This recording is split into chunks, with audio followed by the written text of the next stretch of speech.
안녕하세요. 시연쌤입니다. 이번 영상에서는 나이덕 시인의 섭섬이 보이는 방, 이중섭의 방에 와서라는 시를 같이 공부하도록 하겠습니다. 나이덕 시인 하면 그 연약한 존재들을 향한 연민, 이런 것들이 굉장히 돋보이는 시를 쓰는 분이다라는 생각이 드는데요. 이분이 제주도에 가셨던 것 같아요. 제주도에 놀러 가서 이중섭이 1년 정도를 살았던, 제주도에서 새들어 살았던 그 집에 찾아가셨죠. 그리고 거기서 이중섭의 삶을 생각하면서 쓴 시가 바로 이 섭섬이 보이는 방이라는 시입니다. 선생님도 이 시를 읽고 나서 인터넷으로 좀 뒤져봤어요. 그랬더니 이중섭이 살았던 그 방, 이런 모습도 보여주고, 그 마당을 보니까 그 마당에서 이렇게 바다가 펼쳐지고 그 바다 건너에 섭섬이 보이더라고요. 그래서 이곳에 서서 시인이 이 시를 쓰셨겠구나, 이런 생각도 선생님 좀 하고 그랬어요. 여러분도 한번 인터넷으로 찾아보면 어떨까 하는 생각이 드네요. 자, 섭섭이 보이는 방, 이중섭의 방에 와서 어떤 생각들을 시인이 했고 그걸 시적으로 형상화했을까 관심을 가지면서 같이 살펴보도록 하겠습니다. 본문 먼저 보시죠. 서귀포 언덕 위 초가 한 채, 초가집, 진짜 지금 현재 또 초가집으로 남아있더라고요. 초가집 한 채, 귀퉁이 고방을 얻어 아고리와 발가락 구는 아이들을 키우며 살았다. 귀퉁이 고방, 가장 오른쪽에 이제 이중섭이 새들어 사는 방이 있었는데, 이 고방이라는 게 부엌과 함께 딸려 있는 방이고 주로 창고로 쓰였다고 그렇게 일컬어져요. 근데 그런 고방에 새를 들어 살았던 거죠. 지금 사이즈가 거의 우리 고시원 같은 데 있잖아요. 정말 이렇게 사람 한 사람이 이렇게 들어가도 비좁을 만한 그런 곳에 네 식구가 같이 살았다. 부뚜막 같은 것도 제대로 없었고 흙바닥이어서 굉장히 추웠다. 이런 내용들이 담겨 있던데 그 방을 소개하면서 그곳에 새를 얻어 살았죠. 굉장히 가난했던 삶을 이야기하는 공간, 그것이 귀퉁이 고방이다라는 거 여러분이 아실 수 있겠습니다. 궁핍한 현실을 드러내는 생활 공간인 거죠. 한국전쟁이 있었고 그 한국전쟁을 피해 제주도로 갔던 이중섭 가족이 살았던 그 공간이 되겠습니다. 아고리와 발가락 부근이라는 건요, 여러분, 이렇게 각주 표시가 되어 있죠. 선생님의 의미를 가지고 왔어요. 화가 이중섭이 아고리였고 그 아내, 마사코라는 그의 아내, 일본인 아내가 발가락 군이라고 불렸대요.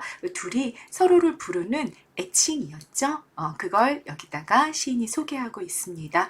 그러니까 이중섭과 그의 아내가 아이들을 키우며 그 작은 방에서 살았어요 라는 소개를 하고 있는 중인 거죠. 그 다음 보십니다. 두 사람이 누우면 꽉 찰, 방보다는 차라리 관에 가까운 그 방에서 개와 조개를 잡아먹으며 살았다. 가난한 삶의 모습이 드러나고 있습니다. 두 사람이 누우면 꽉 찰, 선생님 사진으로 보니까 정말 실제로 그렇더라고요. 어른 두 사람이 누우면 공간이 꽉 찰 정도로 고시원처럼 아주 좁은 그런 방, 궁핍한 현실을 의미하는, 그래서 그 방이 이렇게 길다랗더라고요. 관에 가까운 그 방, 아무렴 방이 관에 가까웠을까? 과장법이 쓰였다라는 걸 일단 확인하실 수 있고요. 이 과장법 왜 썼구나? 가난한 현실을 부각하기 위해서 사용이 된 과장법이겠구나 라는 거 우리가 충분히 이 부분에서 생각할 수 있습니다. 그렇게 관이라는 건 한 사람의 몸이 이렇게 딱 들어가면 딱 이렇게 마감이 되는 그런 공간이잖아. 그 정도로 좁은 공간에서 네 식구가 함께 살았어요. 바닷가였기 때문에 모를 잡아먹으면서 개와 조개를 잡아먹으면서 그렇게 근근히 살았습니다. 이렇게 시인이, 시적 화자가 이중섭 가족의 제주도에서의 삶을 소개하는 문장이 끝났습니다. 그 다음 보십니다. 아이들이 해변에서 묻혀온 모래알이 버석거려도 밤이면 식구들의 살을 부드럽게 끌어안아 조개 껍질처럼 입을 다물던 방. 네, 아이들은 해변에서 종일 놀고 개도 잡고 조개도 잡고 이러면서 놀았어. 그러니까 온몸이 버석거렸겠죠. 그런데 그런 아이들을 혼내고 타박하고 그러는 게 아니라 밤이면 그 아이들을 끌어안고 그 식구들의 살을 부드럽게 끌어안았다. 여러분, 살을 부드럽게 끌어안았다. 조각 이미지 등장한 거 아실 거고요. 이 모습을 통해서 화목한 가족이 굉장히 잘 머릿속에 그려지는 표현이 되겠습니다. 조개 껍질처럼 입을 다물던 방. 그 방이 어떤 방이야? 귀퉁이 고방이었어요.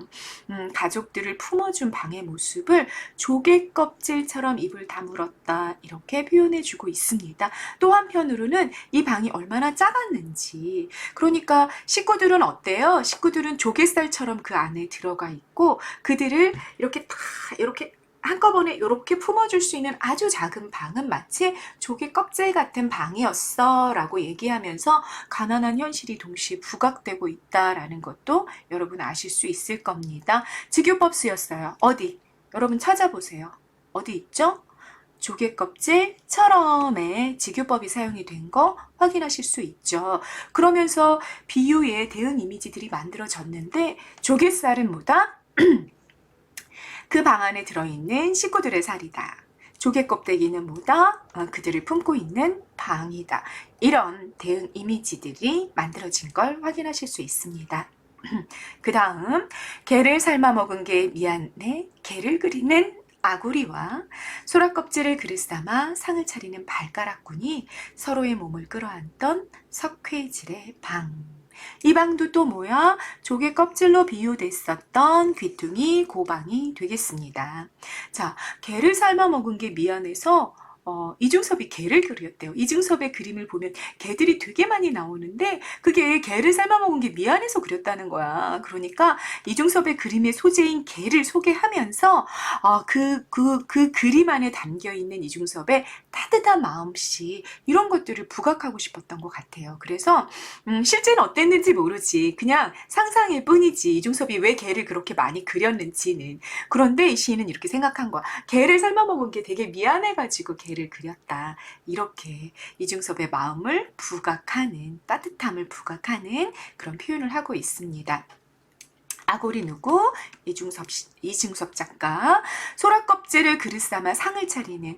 자, 소라 껍질을 그릇 삼아 상을 차렸다는 거 뭐 멋들어지게 무슨 데코를 하려고 그랬다는 게 아니고 이제 그릇조차도 넉넉지 않은 거죠. 그릇조차도 없어서 그냥 소라를 삶아 먹고 남은 껍질에다가 상을 차릴 수밖에 없을 정도로 아주 가난한 삶을 부각하는 표현이 또 되는 거고요. 발가락꾼은 누구였어요? 이중섭의 아내다라고 아까 이미 설명을 드렸습니다.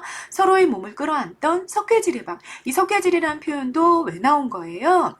이 방이 무엇에 비유가 됐었기 때문에 조개 껍데기에 비유가 됐었기 때문에 조개 껍데기가 뭐로 이루어져 있는 거예요? 석회질로 이루어져 있는 거지. 그래서 이렇게 석회질의 방이라는 표현이 나오게 된 거죠.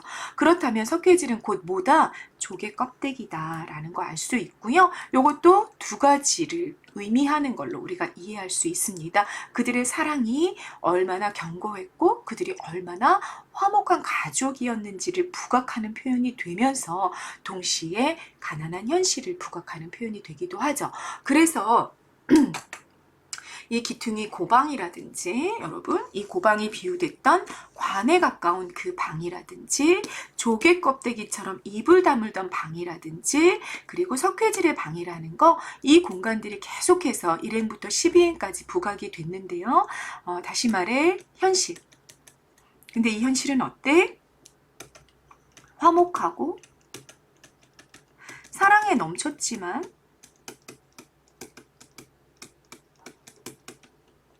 가난했던 삶이죠. 그죠? 그래서 여러분 뭐 조개 껍데기, 석회질 이런 걸 선생님이 다 가족들을 품어줬고 그곳에서 가족들이 서로를 끌어안고 있었고 이런 표현들이 부각이 됐기 때문에 화목한 가족의 모습을 드러내기도 하고 사랑의 견고함을 드러내기도 한다고 설명을 드렸지만 어떤 사람들 같은 경우는 어떤 독자들 같은 경우는 이 현실의 가난을 부각하면서 불행한 미래를 암시하는 미래를 암시하는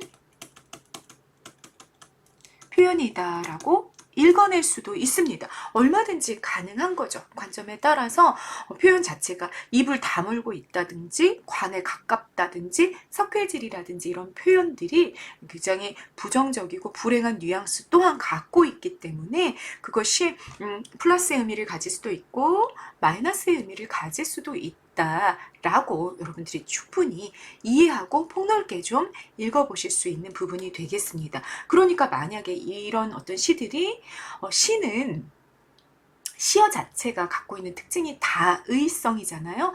여러 가지 의미를 가질 수 있단 말이에요. 보는 사람에 따라서. 그래서 이런 본문들이 문제로 출제가 된다 그러면 어떤 특정한 관점을 주게 될 거예요. 그래서 그 관점에 맞추어서 본문을 해석하고 독해하는 능력, 그런 것들이 여러분들에게 좀 필요해지겠죠. 네, 여기까지 아무튼 이중섭 가족의 제주도 생활을 떠올려 보는 부분이 끝이 났습니다. 그 다음 가십니다. 방이 너무 좁아서 그들은 하늘로 가는 사다리를 높이 가질 수 있었다. 자, 방이 너무 좁았다라는 건 궁핍한 현실을 의미하는 걸 거고요. 하늘로 가는 사다리라는 거 여러분 상상의 세계 또 예술의 세계 이런 것들을 의미하는 그런 식으로 볼 수 있습니다. 표현법은 뭐가 쓰였어요, 여러분? 역설법으로 우리가 이해해 볼 수 있죠. 상식적으로 무슨 진술이야? 우리가 하늘로 가는 사다리가 높아지려면 뭔가 크고 풍성하고 넓고 이래야 될 것 같은 느낌이 드는 거지. 하늘이라는 건 높은 곳에 있으니까. 그런데 이 하늘로 가는 사다리가 높아질 수 있었던 이유가 뭐 때문이래? 방이 좁았기 때문이래. 가난했기 때문이래. 그러니까 방이 좁은 건 마이너스, 하늘로 가는 사다리를 높이 가지는 건 플러스. 요 상식적으로 결합될 수 없는 마이너스와 플러스가 한 문장 안에 결합되어 있는 구조인 거죠. 그래서 우리가 이걸 무슨 표현법? 역설법이라고 이야기할 수 있겠다라는 얘기고요. 이 역설이 내포하고 있는 진실은 무엇이냐? 궁핍한 현실 속에서 이 예술가가 얼마나 상상을 꿈꿨는지, 상상의 세계를 지향했는지, 자신의 예술을 통해서 이 현실의 고단함과 현실의 비참함을 극복하기 위해서 얼마나 애썼는지 이런 것들을 드러내고 있는 역설적인 문장이다 라고 읽어낼 수 있겠다라는 얘기입니다. 그리고 이 하늘로 가는 사다리가 구체적으로 설명이 되는 이미지로 표현이 되고 있는 부분들이 쭉 이어져 갑니다. 그 첫 번째 보시겠습니다. 꿈속에서나 그림 속에서 아이들은 새를 타고 날아다니고, 여기 새를 타고 날아다니는 아이들 보이시죠?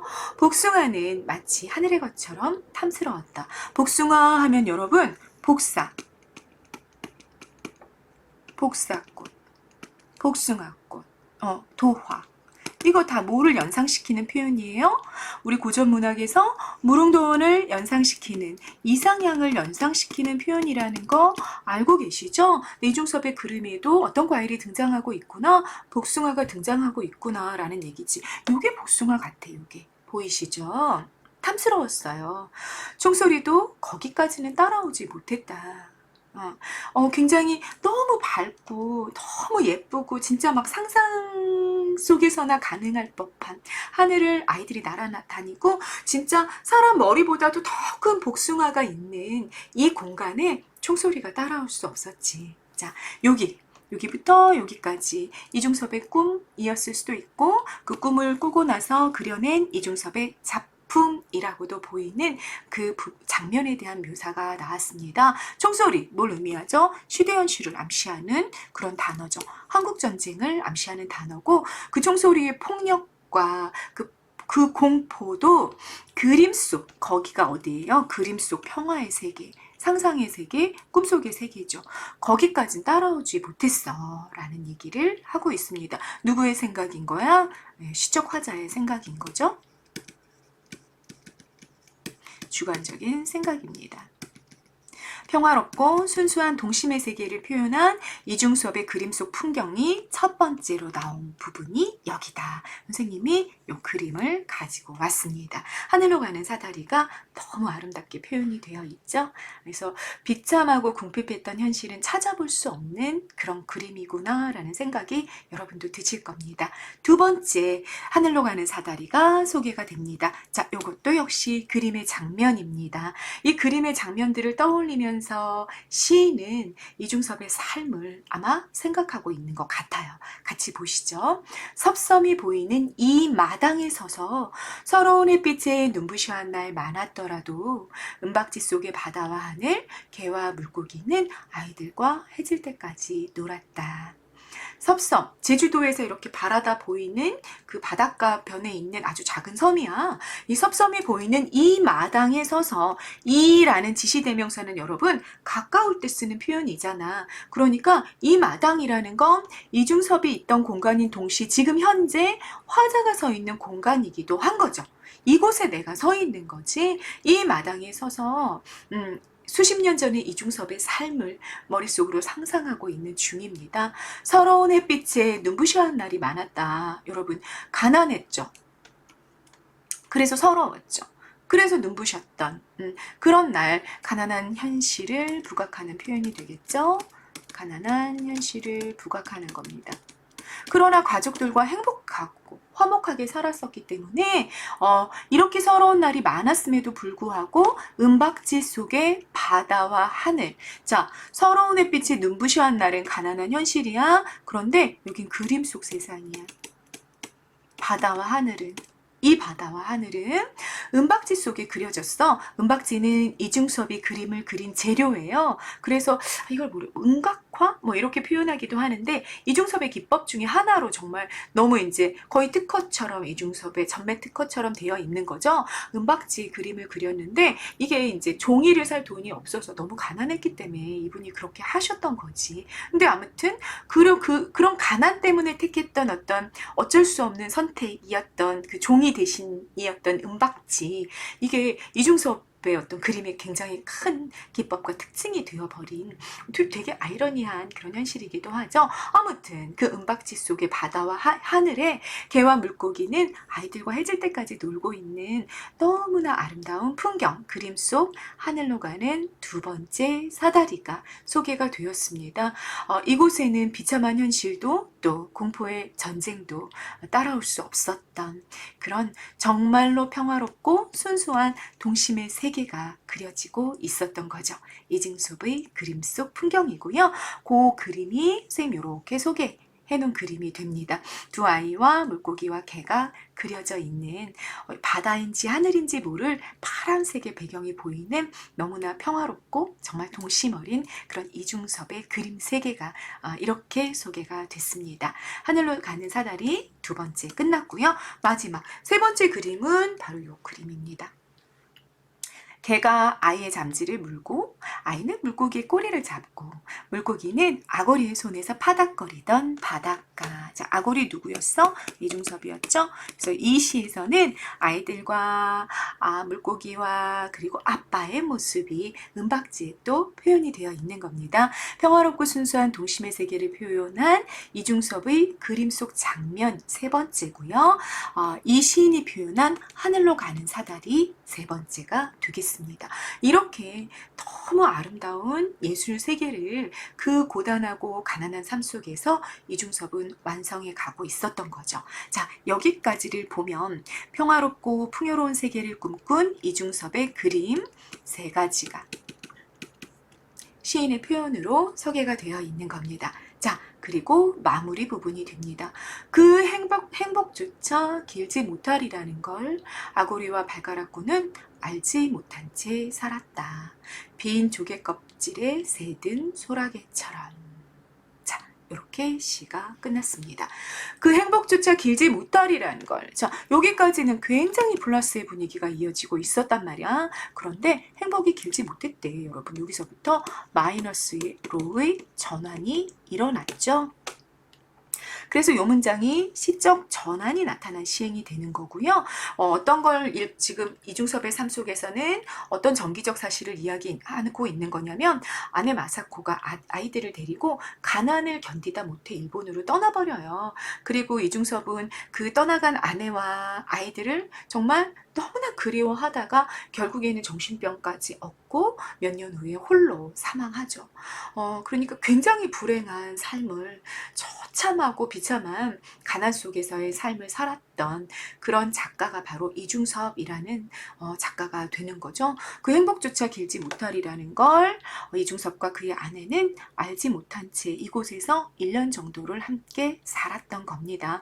빈 조개 껍질에 새든 소라게처럼. 자, 뭐예요? 주교법 쓰였고요. 도지법입니다. 여러분, 서술어가 생략이 된 게 아니고 어디로 이동한 겁니까? 여기로 이동한 거죠. 살았다로. 그러니까 이 문장을 다시 우리가 정상적으로 이어붙인다면 아고리와 발가락구는 빈 조개 껍질에 새든 소라게처럼 그 행복조차 길지 못하리라는 걸 알지 못한 채 살았다. 자, 요렇게 되겠다. 요렇게. 서술어부가 요렇게.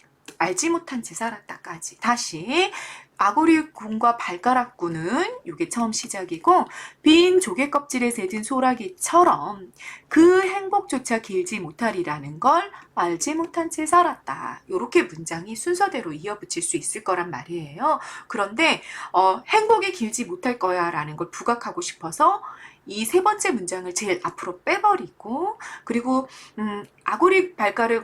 아고리와 발가락군은 알지 못한 채 살았다 하고 뒤로 비유를 밀어버리는 거죠. 그렇게 어순의 도치가 상당히 많이 일어난 문장을 우리가 확인하고 가실 수가 있겠습니다. 뭐뭐처럼 직유법 사용된 거 확인하실 수 있을 겁니다. 의미는 뭐예요?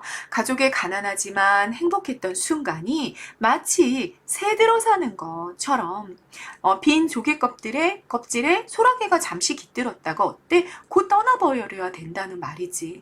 잠시 스쳐가는 삶의 한순간에 불과했음을 부각하고 싶어서 이런 비유와 도치를 활용했구나라는 걸 우리가 확인하게 되는 겁니다. 이해되셨죠? 그래서 여러분 이 직유와 도치는 어떤 이유가 소박한 행복조차 제대로 누리지 못한 이중섭의 삶에 대한 시적 화자의 정서죠. 시적 화자의 연민을 효과적으로 부각하고 있습니다.